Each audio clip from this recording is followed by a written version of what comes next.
दादी माँ, दादी माँ। कौन? मेरा पोता कृष्णा। आजा, आजा बेटा। आ रहा हूँ दादी माँ। मेरा पोता, तुम मुझे पुकार रहे हो? हाँ दादी माँ। मेरे तो भाग्य खुल गए कृष्णा, तुम मेरे पास आए। आओ, अंदर आओ।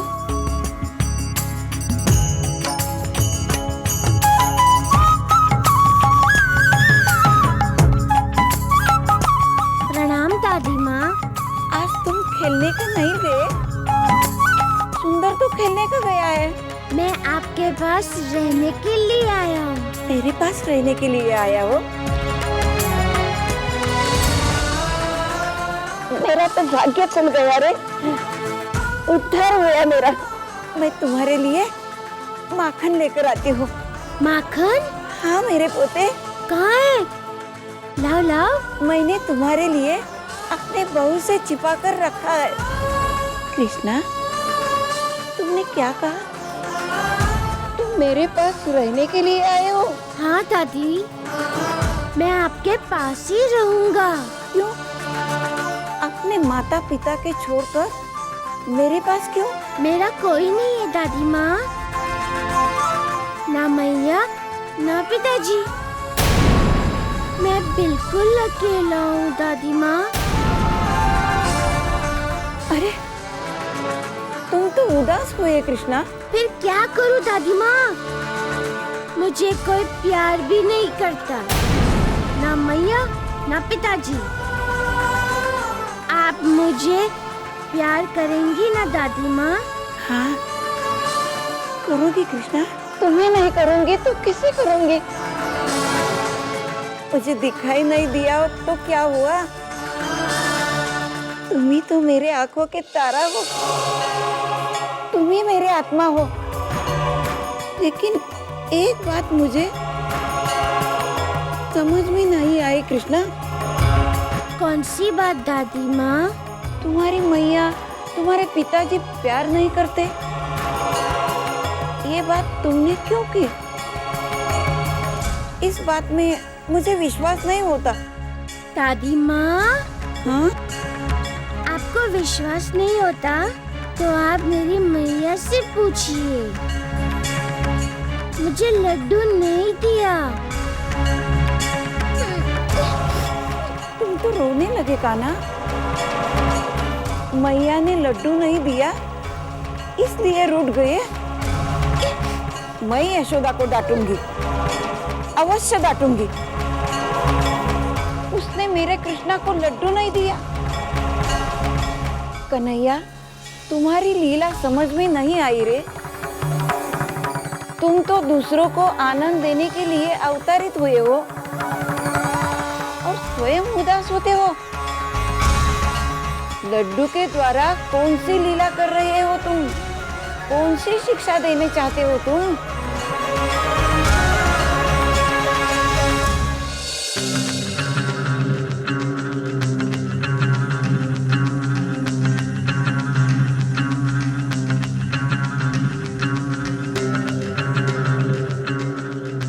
ज्योतिषाचार्य जी, आप मेरी कुंडली भी देख लीजिए और मुझे केवल इतना बताइए कि मैं अपनी पत्नी से कब मिल सकूंगा। बहुत प्यार करते हैं आप देवकी जी से। मैंने देवकी के जीवन से हर सुख को छीन लिया। उसने जन्मे हर शिशु को मैंने स्वयं कंस को सौंपा है। आज भी उनका आक्रोश मेरे कानों में गूंजता है। आज मुझे ऐसा लगता है कि मैंने हमारी हर संतान को कंस को सौंपकर बहुत बड़ी भूल कर दी। मैं सदैव सत्य के मार्ग पर चलता रहा और कंस असत्य के मार्ग पर। मैं सदैव सत्य का व्यवहार करता रहा और कंस असत्य के व्यवहार। आज तक मुझे एक बात समझ में नहीं आई कि जब सत्य का असत्य से सामना होता है तो सत्य का व्यवहार कैसा होना चाहिए। कदाचित यही शिक्षा देने के लिए कृष्ण ने जन्म लिया होगा। कृष्ण अर्थात सत्य, कंस अर्थात असत्य से युद्ध कर रहा है।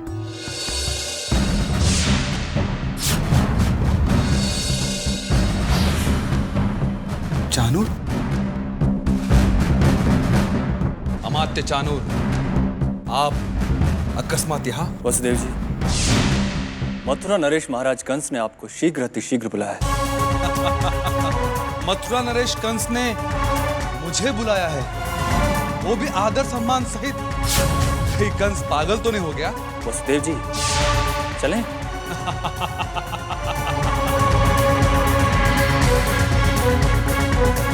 वसुदेव जी, आपकी कुंडली में एक पाप ग्रह बैठा है। मैं उस पाप ग्रह का नाम जानता हूं। उस पाप ग्रह का नाम है दुष्ट कंस। ले चलो इसे।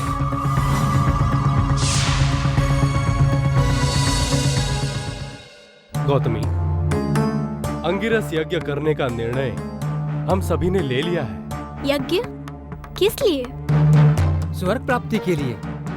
तुम सब जानती हो विशाखा। मैं जानती हूँ, परंतु आप नहीं जानते। पहले यही जानिए कि कृष्ण भगवान है। फिर कृष्ण? कृष्ण एक बालक है गौतमी, भगवान नहीं। प्रलय के बाद वट पत्र पर बाल कृष्ण ही तैरते हुए दिखाई दिए थे ना?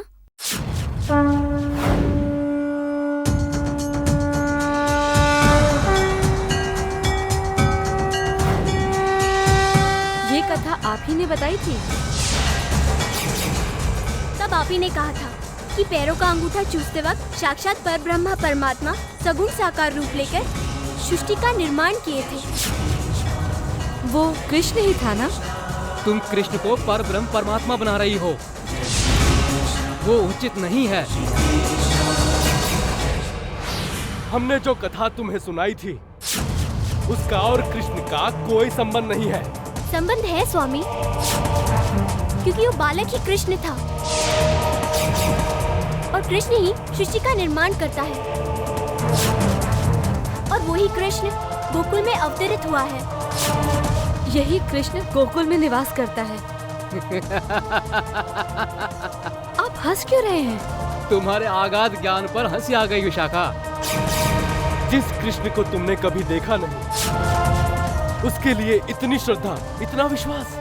बुरा मत मानिए स्वामी, पर आप ऐसा कह रहे हैं कि जैसे आपने परमेश्वर को देखा है। गौतमी, जिसको आपने कभी देखा नहीं, उसके लिए आपके हृदय में इतना विश्वास, इतनी श्रद्धा। अपने आप को बहुत ज्ञानी समझने लगी हो तुम। जो भी मैंने ज्ञान प्राप्त किया है वो आप ही की देन है। आप ही हमारे गुरु हैं। फिर गुरु की अवज्ञा क्यों? हम अवज्ञा नहीं कर रहे स्वामी, हम तो केवल आपसे विनती कर रहे हैं। कृष्ण के दर्शन करने की? नहीं स्वामी, कृष्ण को जानने की।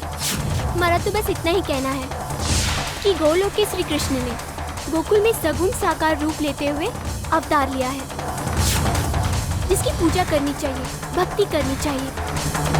कृष्ण स्वयं यज्ञ पुरुष है। उस यज्ञ पुरुष का आशीर्वाद लिए बिना आपका यज्ञ कैसे सफल होगा? और आपको हमें स्वर्ग की प्राप्ति कैसे होगी? कृष्ण ने तुम्हारी मति भ्रष्ट कर दी है विशाखा। वो काली मैना तुम सबको क्या क्या बातें बताती है राम जाने, परंतु ये सब बातें सुनकर तुम कृष्ण के प्रभाव में आ गई हो, ये निश्चित है। परंतु हम तुम्हारे प्रभाव में नहीं आएंगे। हमारा यज्ञ भी पूरा होगा और हमें स्वर्ग लोक की प्राप्ति भी होगी। आज से तुम सब ना उस काली मैना से मिलोगी, ना कृष्ण से मिलने का हट करोगी। जाओ और यज्ञ की तैयारियों में लग जाओ।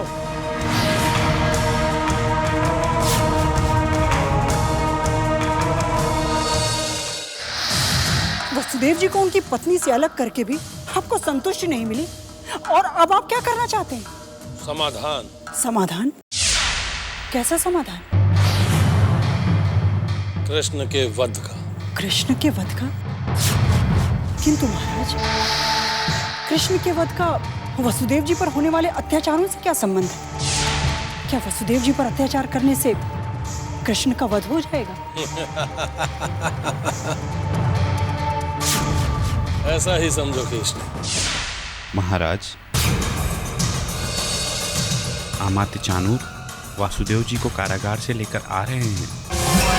यथाशीघ्र ही आपकी सेवा में उपस्थित होंगे। सेवक, जाओ और जाकर अमात्य चाणूर से कहो कि वसुदेव के साथ साथ कोड़े मारने वाले को भी हमारे सामने लाकर उपस्थित करें। जैसी आपकी आज्ञा महाराज। महाराज, आपने कोड़े मारने वाले को यहाँ क्यों बुलाया? कृष्ण, एक बात सदा स्मरण रहे, जब कंस हंसता है तो उसके शत्रु रोते हैं।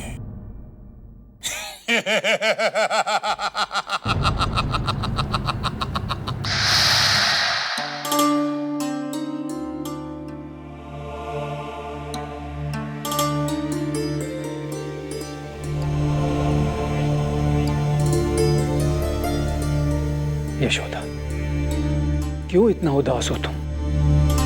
बंद करो ये आंसू बहाना। आपने सुना ना कृष्ण ने क्या कहा? फिर भी आप पूछ रहे हैं? यशोदा, हमारा कृष्णा अभी बालक है। कोई भी बालक कृष्ण की तरह बातें नहीं करता। कोई भी बालक ये नहीं कहता कि मैं आपका पुत्र नहीं और आप मेरे माता पिता नहीं। कोई भी बालक अपने माता पिता की शिकायत करते हुए ये नहीं कहता कि कोई उससे प्यार नहीं करता। कोई भी नहीं। क्या मैं अपनी ममता कृष्ण पर नहीं लुटाती? मैं तो केवल कृष्ण के लिए ही जी रही हूँ। फिर भी वो कहता है कि मैं उसकी माँ नहीं। बोलिए ना। यशोदा, कृष्ण तुम्हारा ही पुत्र है, तुम ही उसकी माँ हो। और यही सत्य है, और ये सत्य तुम भी जानती हो। फिर कान्हा ने ऐसा क्यों बोला? यशोदा, नंदराय। दादी माँ, यशोदा, हमें दादी माँ के स्वागत के लिए जाना होगा। तुम अपने आंसू पोंछ लो। नंदराय।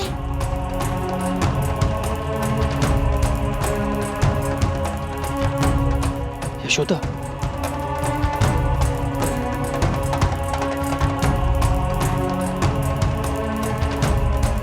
आई दादी माँ। प्रणाम दादी। आई। यशोदा,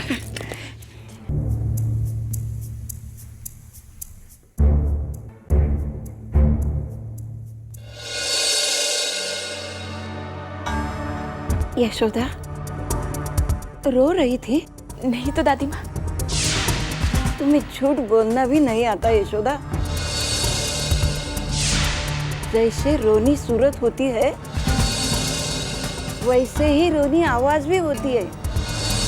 इस समय तुम्हारी आवाज वैसे ही है। तुम्हारे आंख से निकला आंसू देखो, मेरे हाथ पर। तुम्हारी हृदय की कहानी सुनाते हुए बैठा है।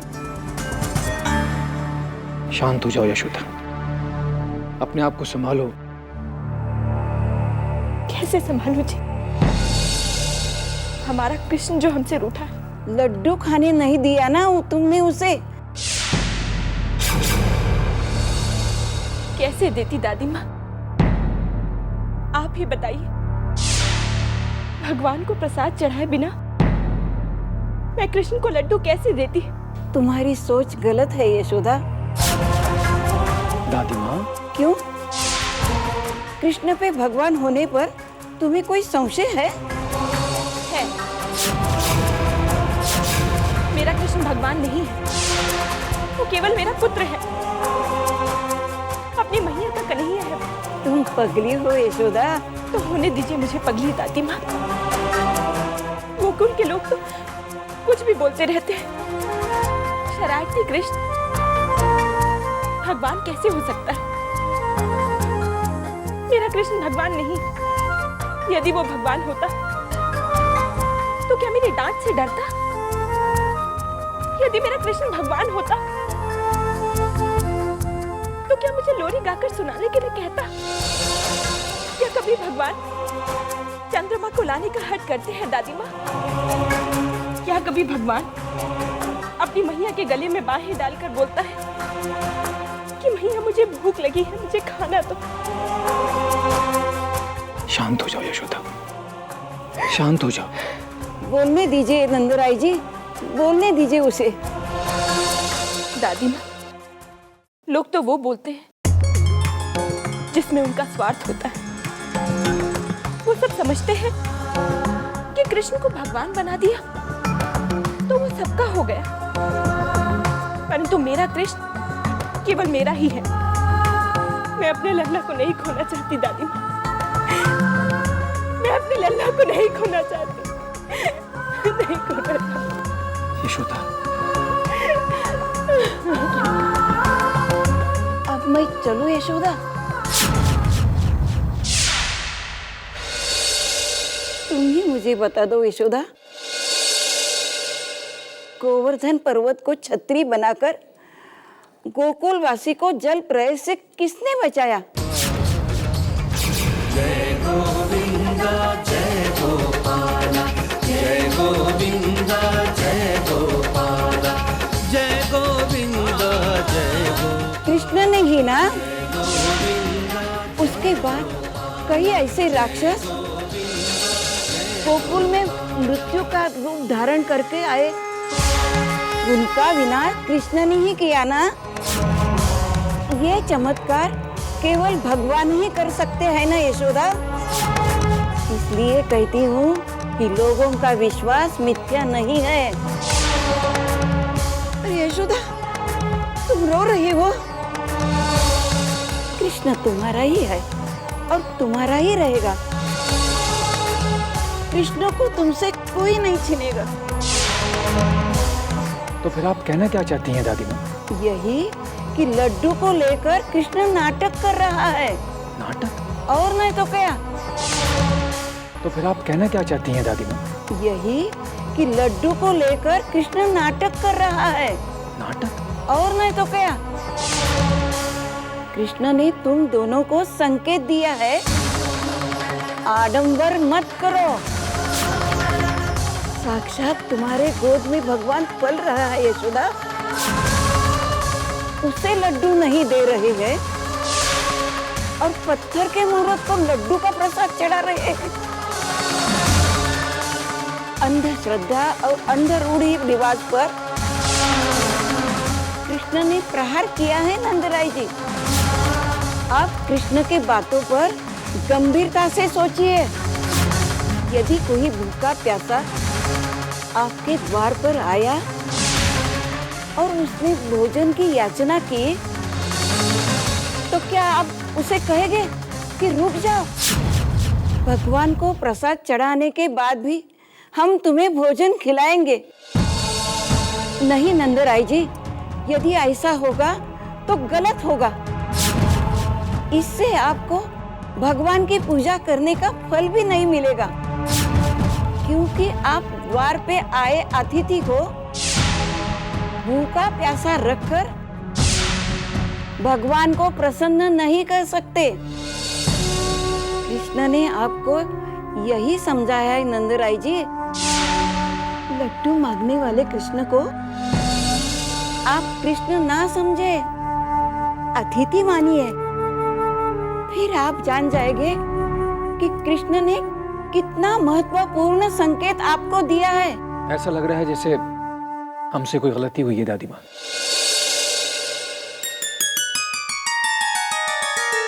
हमें अपनी भूल को सुधारना चाहिए जी। कृष्ण कहाँ है यशोदा? कान्हा, कान्हा,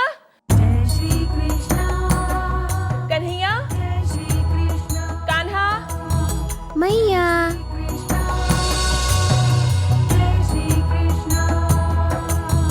जय श्री कृष्ण।